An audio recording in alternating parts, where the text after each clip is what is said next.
নমস্কাৰ, মই doctor Ashiq Iqbal, consultant ডায়াবেটলজিষ্ট। মই আজি এটা টপিকৰ ওপৰত ডিসকাস কৰিব ওলাইছোঁ যে ডায়াবেটিক পেশেন্টৰ কোলেষ্ট্ৰল কিয় বাঢ়ে তাৰে বিষয়ে অলপ বুজাবৰ কাৰণে চেষ্টা কৰিম। যে ডায়াবেটিক পেশেন্টে আমি জেনাৰেলি ডায়াবেটিক পেশেন্টবিলাকক কোৱা যায় যে আপুনি তেলজাতীয় বস্তু বা ৰেড মিট হওক বা এনেকুৱা ধৰণৰ তেলজাতীয় ঘি হওক এনেকুৱা ধৰণৰ বস্তু আমি খাব মানা কৰোঁ। তথাপিও ডায়াবেটিক পেশেন্টৰ কোলেষ্ট্ৰল কিয় বাঢ়ে? তো এইটো কাৰণে বাঢ়ে, ধৰক যদি আপুনি সুগাৰটো কন্ট্ৰল নাথাকে তেতিয়া কি হয়, সুগাৰটো মানে আপোনাৰ গ্লুকোজটো আমাৰ লিভাৰত যাই কেনে এটা কি হয়, লিভাৰত যাই কেনে সুগাৰ পৰা কি হয় কোলেষ্ট্ৰল ফৰ্ম হয়।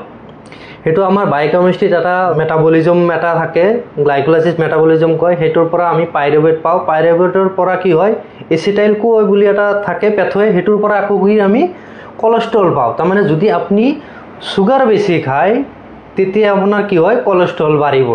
কোলেষ্ট্ৰল বহুত কেইটা আছে, টোটেল কোলেষ্ট্ৰল আছে, ট্ৰাইগ্লাইচাইড আছে। আপোনাৰ কি হয় এইচডিএল যিটো ভাল কোলেষ্ট্ৰল কমি যায়, বা আপোনাৰ ধৰ এলডিএল বিএলডিএল এইবিলাক কি হয় কোলেষ্ট্ৰল বাঢ়ি যায়।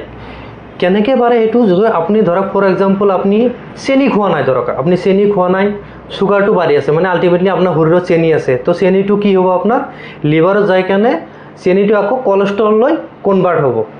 তো আমি যেতিয়া পেশেন্টক হাই সুগাৰ থকা পেশেন্টক আমি কোলেষ্ট্ৰল বা লিপিড প্ৰফাইল কৰোঁ তেতিয়া পেশেন্টবিলাকৰ বহুত ট্ৰাইগ্লাইচাইড থাকে, 700, 2000, 1000 এনেকুৱা থাকে। তো নৰ্মেল ৰেঞ্জ ধৰক আপোনাৰ ট্ৰাইগ্লাইচাইড 150 তলতে থাকিব লাগে, কিন্তু আমি 700, 800, 1000, 2000 লৈকে পাইছোঁ।